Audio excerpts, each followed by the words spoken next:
Eu sei que você xingou o Ancelotti quando ele não tirou o Casemiro no intervalo no jogo contra o Japão, mas eu venho aqui te trazer a notícia de que essa não substituição foi fundamental para o Brasil, para a seleção brasileira virar o jogo sobre o Japão.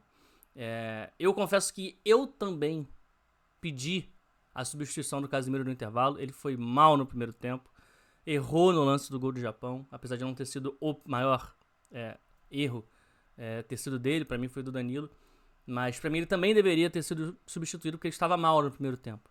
Mas o Ancelotti preparou uma estratégia para a segunda etapa que tinha no Casemiro uma das suas peças centrais para essa estratégia funcionar. E foi inclusive um dos motivos pelo qual o Brasil conseguiu empate com 10 minutos do segundo tempo e depois veio para virada. Vamos fazer uma análise aqui então de como é que foi esse jogo, o que o Brasil enfrentou, como é que veio a seleção japonesa, quais foram as dificuldades que o Japão implementou para o Brasil e como que o Ancelotti fez o jogo virar, como é que ele fez as coisas acontecerem. Bom, vamos aqui direto logo pro campinho então. O Japão jogou nesse 5-4-1, né? Esse é o cenário do jogo que foi a maior parte da partida jogada, né? O Japão se defendendo num bloco bem baixo aqui, bem retrancadinho, bem fechadinho, todo mundo lá atrás, muita compactação, todo mundo muito próximo. Então foi esse o cenário que a seleção brasileira encontrou durante grande parte do tempo. E o Brasil estava atacando basicamente dessa forma. O Ryan e o Vini ficavam um pouquinho mais aqui perto da última linha para tentar romper aqui numa possibilidade de uma bola nas costas, que também quase não existiu, né? Já que a linha de defesa estava sempre muito perto aqui do goleiro também, né? Então tinha pouco espaço para essa bola entrar aqui nas costas. Mas o Paquetá, o Matheus Cunha e o Bruno Guimarães, de novo, buscando fazer esse espaço entre linhas, né? Buscando esse espaço nas costas dos volantes, né? Da dupla de volantes do adversário e na frente da zaga. Qual que é o problema? O problema é que esse time aqui do Japão jogou de forma muito compactada, né, cara? Assim, o espaço aqui entre as linhas era muito curto, era muito pequeno. Era difícil conseguir receber essa bola aqui. E nas vezes que eles recebiam, a marcação já chegava junto, já pressionava, tinha que jogar rápido e era difícil conseguir fazer o time render por aqui, né? Então era um time que... O Japão foi um time que se fechou muito bem, principalmente por aqui, ó, nesse corredor central. O Brasil não conseguia encontrar espaço para jogar por aqui. Então o jogo era quase todo sempre... Tinha que ser, né? Invariavelmente, por fora. Tinha que ser o jogo com o Danilo vindo aqui. O Danilo fez algumas ultrapassagens já na primeira etapa, percebendo isso, essa dobradinha dele com o Ryan de um lado, do Douglas Santos tendo que avançar um pouquinho mais aqui também pelo lado esquerdo, junto do Vini Júnior. Então era um jogo muito mais por fora do que por dentro. Só que qual que é o problema? A seleção brasileira não tem grandes cabeceadores aqui, né? Não tem jogadores de muita presença de área, de muito duelo aéreo. Então o que acontecia muitas vezes é que essa bola às vezes entrava aqui no próprio Danilo, no Ryan, ou até às vezes no próprio Bruno Guimarães, em condições de fazer o cruzamento de uma zona aqui um pouco mais recuada, né? nem tanto aqui da linha de fundo, mas mais aqui da intermediária. Só que tinha sempre pouquíssima gente na área. Às vezes era o Vini Júnior e mais um. O Ryan entrando aqui, ou o Matheus Cunha chegando de trás, ou o próprio Paquetá pisando. Era 2, 3 jogadores no máximo pisando na área. Então esses cruzamentos eles iam, ou a zaga cortava, ou eles iam para fora. Eram cruzamentos que não faziam muito... Não assustavam muito a defesa do Japão. A grande verdade é essa. Então a linha de defesa do Japão, principalmente na primeira etapa, jogou de forma muito confortável. Taniguchi, Hiroki Ito, Tomiyasu, todos eles ficaram muito confortáveis aqui para defender a área, porque tinha pouca gente entrando, não tinha muita gente com que se preocupar. E isso, inclusive, fazia com que essa linha de volantes aqui, e também dos dois pontos, né, que se aproximavam mais aqui nesse 5-4-1, fazia com que eles conseguissem proteger melhor essa entrada da área. Então, muitas vezes, eu até coloquei aqui o Danilo cruzando dessa área, mas muitas vezes o que acontecia aqui é que a seleção tinha que cruzar de muito longe. Eram cruzamentos que vinham muito aqui de trás. Às vezes, por exemplo, o Danilo fazia aqui a ultrapassagem para dobrar com o Ryan, o Maeda baixava nele, eles ficavam marcados, o Bruno era quem baixava aqui para receber e fazer o cruzamento. Mas eram cruzamentos que vinham de muito de trás. Não era uma zona muito boa de fazer cruzamentos. E ainda assim, para pouca gente na área, né? de 2 a 3 jogadores. Teve muitos momentos, por exemplo, que o Brasil até conseguiu ganhar aqui uma situação um pouco mais próxima da linha de fundo e tinha 1 ou 2 jogadores só dentro da área para receber esse cruzamento E jogadores que podiam vir de trás pisando na área, às vezes eles preferiam fazer esse movimento aqui. De vir para trás, para entrar da área, para tentar receber esse passe e fazer o cruzamento. Só que como eu falei, né, como a linha de defesa estava confortável, os volantes conseguiam muito bem fechar esse espaço aqui na entrada da área, conseguiam fechar que a bola entrasse nessa zona perigosa aqui, na chamada zona 14. Eles conseguiam impedir que a bola entrasse por aqui. Então foi um primeiro tempo em que o Brasil criou muito pouco, né? Deixa eu até pegar aqui, ó, o XG, né, os gols esperados da seleção brasileira na primeira etapa aqui. Foi um número muito baixo, né? 0.37, foram até 8 finalizações, não é um número tão baixo para um tempo só para 45 minutos, mas foi um número de gols esperados muito baixo, né? 0.37 contra 0.29 do Japão. O Japão também não criou muita coisa, é verdade, mas conseguiu impedir. Desculpa. Conseguiu impedir que a seleção brasileira conseguisse criar. O gol do Japão, ele surge num erro de passe do Brasil, né? O Brasil tinha recuperado a bola. Deixa eu até pegar aqui a imagem. Aqui, cadê essa imagem aqui? O Brasil erra um passe aqui atrás. O Danilo é quem erra um passe, né? Um erro que não pode acontecer do Danilo. O Casemiro, muito lento para conseguir dar esse combate. O Caixossano consegue fazer a curva em cima dele aqui. Ele tá aqui na frente, o Casemiro tá na frente do Caixossano, mas o Caixossano faz a curva e o Casemiro não consegue alcançar. E aqui ainda tem um terceiro erro, que eu vi pouca gente falando, que é do Gabriel Magalhães. O Casemiro aqui já tá batido, gente. Ele não vai chegar mais para tentar cortar passe, para tentar cortar finalização. E o Gabriel Magalhães, por mais que, sim, tem um atacante aqui tentando receber essa bola em profundidade e tudo mais, o Gabriel Magalhães não pode ver o jogador do Japão vindo em direção ao seu próprio gol e ficar correndo para trás sem fazer nada. Sem dar um combate, sem tentar fechar um chute. Essa é uma mania que os zagueiros têm tido hoje em dia que me incomoda um pouco. Às vezes faz sentido porque é para um passo não entrar nas costas, que seria uma finalização ainda mais perigosa. Mas nesse lance aqui, para mim, fazia mais sentido o Gabriel Magalhães travar e tentar bloquear o chute, tentar fechar o caminho para o Caixossano, que conduziu até a entrada da área e finalizou com muita tranquilidade. Então, foi um Brasil que pesava pouco a área no primeiro tempo aqui. Isso aqui é mais um exemplo. Primeiro cruzamento do Brasil no jogo, olha como é que não tinha ninguém na área. Tinha até o Vini Júnior tentando entrar aqui na segunda trave, mas era só ele. Aqui de novo, olha lá. Situação aqui de linha de fundo. 2 jogadores só na área, o Matheus Cunha e Ryan, e olha o Bruno Guimarães. Querendo vir aqui nas costas da opção, sendo que já tem o Paquetá na mesma linha de passe aqui, muito próximo. Então foi um Brasil que pesou muito pouco a área na primeira etapa. Qual que foi a primeira coisa que o Ancelotti fez, já no intervalo, que fez muita diferença? Foi isso aqui, ó. A entrada do Endrick no lugar do Paquetá. E não por ter sido no lugar do Paquetá, porque o Paquetá saiu lesionado, mas a presença de um centroavante foi fundamental. E aí podia ter sido o Igor Thiago, podia ter sido outro. O Ancelotti escolheu o Endrick. Mas qual que era a questão aqui? Eu acabei de falar, né, que a zaga do Japão jogou de forma muito confortável nesse jogo. Tinha pouca gente pesando na área, os zagueiros estavam confortáveis defendendo a área, não tinha muita gente para defender. Então a simples presença, a simples entrada de um centroavante de ofício, e aí nem por ser o Endrick, podia ser qualquer outro, como eu falei, já começou a fixar a marcação do zagueiro central. O Taniguchi começou a ter um jogador para se preocupar, sempre. Ele sempre tinha que ficar de olho no Endrick. Então isso começava a abrir margem e espaço e buracos entre os 3 zagueiros do Japão. Então essa já foi a primeira grande sacada do Ancelotti na volta do intervalo. Bom, se eu não consigo atacar por dentro, se os caras não me dão espaço para correr por fora, e o meu jogo tá todo pelo lado, e eu vou acabar invariavelmente cruzando bola na área, eu preciso botar gente na área, eu preciso pesar a área. Então a entrada do Endrick foi fundamental. Qual que foi o segundo passo? Pesar ainda mais a área. Então além de ter mais um centroavante, foi indicar para os jogadores, foi, gente, vamos pisar lá dentro. Chegou em situação de cruzamento, eu não quero ninguém pedindo bola aqui na entrada da área. Eu quero todo mundo entrando, pisando, dando opção dentro da área. Esse aqui foi o primeiro cruzamento no segundo tempo. E olha como é que já está diferente. Já tem aqui 2 jogadores dentro da área, né? O Endrick aqui fixando a marcação. Aqui nem é do zagueiro central, é do zagueiro pela esquerda, do Ito. Mas está fixando a marcação de um dos zagueiros, o outro jogador está fixando a marcação de outro zagueiro e vem 2 caras de trás. Então aqui as coisas já começam a ficar diferentes. O Brasil já começa a pesar mais a área nessa segunda etapa.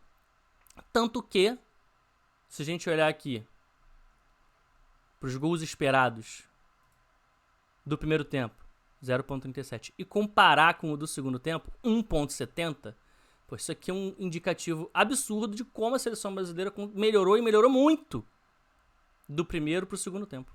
O segundo tempo foi uma seleção brasileira que conseguiu criar muito mais jogadas. E muitas dessas jogadas foram a partir de cruzamentos. Como foi, por exemplo... Cadê? Deixa eu puxar aqui. Como foi, por exemplo, a primeira grande chance da seleção brasileira, talvez no jogo. Que foi o cruzamento que sai aqui pela direita, do Danilo. Repara como a área já está muito mais pesada. Tem 4 jogadores aqui dentro da área. Olha aqui o Endrick fixando a marcação do Taniguchi, do zagueiro central. Olha como o Cunha e o Vini fixam a marcação de outros 2 defensores. E olha como é que o Bruno Guimarães vem de trás, identifica a janela, o cruzamento vai nele, ele cabeceia sozinho. E aí o Zion Suzuki faz uma defesa absurda e impede o que já seria o gol de empate da seleção brasileira com 6 minutos já do segundo tempo. Pouco tempo depois teve outras oportunidades, né? Teve aquela chance que o Casemiro perdeu quase que em cima da linha. Mas olha como muda o mapa de cruzamentos da seleção brasileira da primeira para a segunda etapa. Esse aqui é o mapa de cruzamentos do primeiro tempo. Repara como os cruzamentos são mais longe da área. Tem até um ou outro aqui da linha de fundo, mas a maioria é de longe da área, de muito longe. Olha a diferença para o segundo tempo. Olha como é que já tem mais cruzamentos e olha como é que os cruzamentos já são mais próximos à área. Olha como é que essas bolinhas aqui já estão muito mais perto da área. Quanto mais perto, maior a chance de você acertar o cruzamento. Então a seleção brasileira realmente veio com essa estratégia de cruzar a bola na área. E eu falei do gol perdido do Casemiro. O Casemiro foi peça central disso tudo. Principalmente por causa disso aqui, ó. O Casemiro é um jogador que tá sempre fazendo os seus golzinhos de cabeça. Desde os tempos de Real Madrid, olha lá. 6, 7, 5 gols por temporada. No United é a mesma coisa. Olha a última temporada dele. Foi a temporada mais artilheira da carreira dele. Foram 9 gols jogando com a camisa do Manchester United. Nessa temporada que acabou agora, 2025-2026. Então é um jogador que é muito forte nesse duelo aéreo. Pela própria seleção brasileira ele já fez vários gols de cabeça. Então, pra mim, o grande ponto aqui que fez o Ancelotti não substituir o Casemiro no intervalo foi isso. Ele falou, cara, bom, eu vou ter que atacar por fora. Eu vou ter que cruzar a bola na área. Por que eu vou tirar um jogador que é forte pra caramba na bola aérea? Não fazia sentido.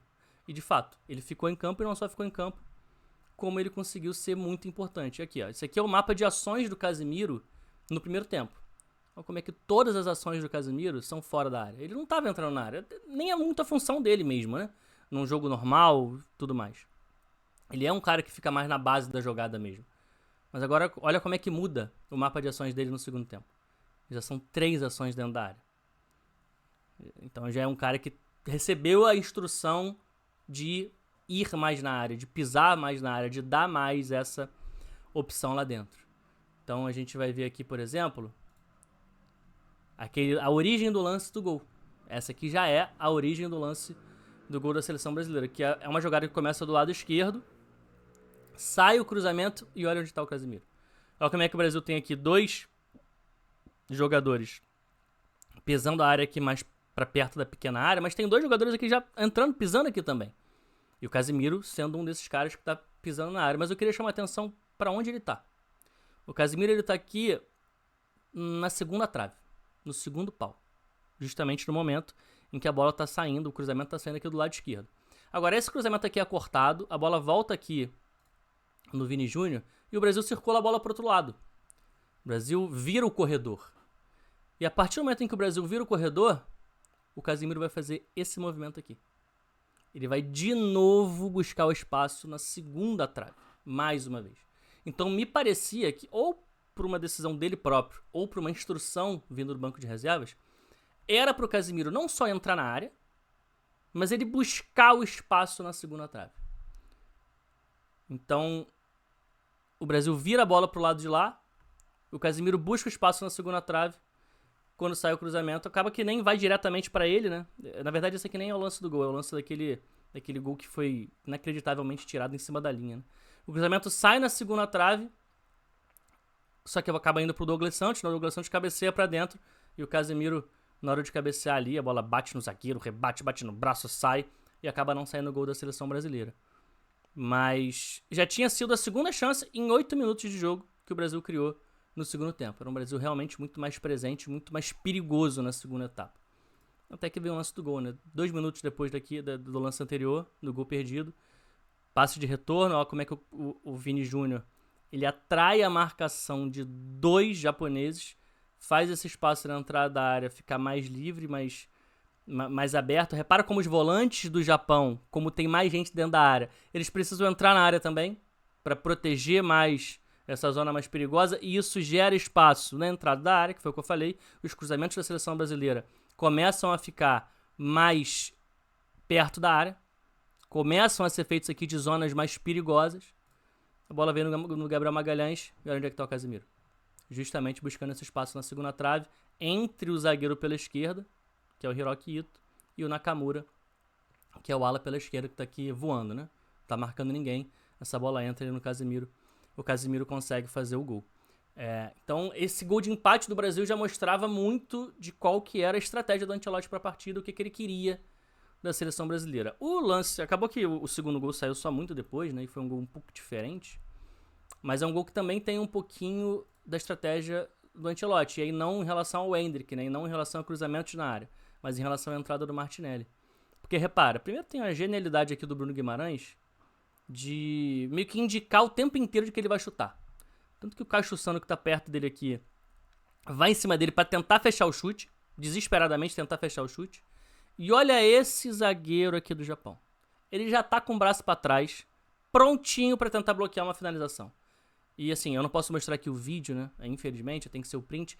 Mas na hora que o Bruno Guimarães arma o chute, ele dá um passinho para dentro e bota o braço para trás. Justamente para fazer esse movimento. Eu vou bloquear o chute dele, esse chute não vai no gol.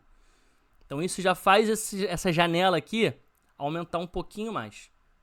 O que é o outro detalhe que faz essa janela ser ainda maior? O posicionamento do Vini Júnior. Olha como é que o Sugawara tá aqui, ó. Ele tá marcando o Martinelli, mas ele tá preocupado com o Vini Júnior aqui nas costas. E aí isso faz com que essa janela aqui fique esgarçada, abra um pouquinho mais, que é a janela que o Bruno precisa para encontrar o passe do Martinelli, que domina muito bem de canhota e já bate de direita. Tinha que ser rápido mesmo, porque esses caras iam chegar para fechar o chute. Mas o Martinelli consegue muito bem. Faz o gol da virada da seleção brasileira já nos acréscimos. Então assim, gente, foi difícil. Ninguém disse que ia ser fácil.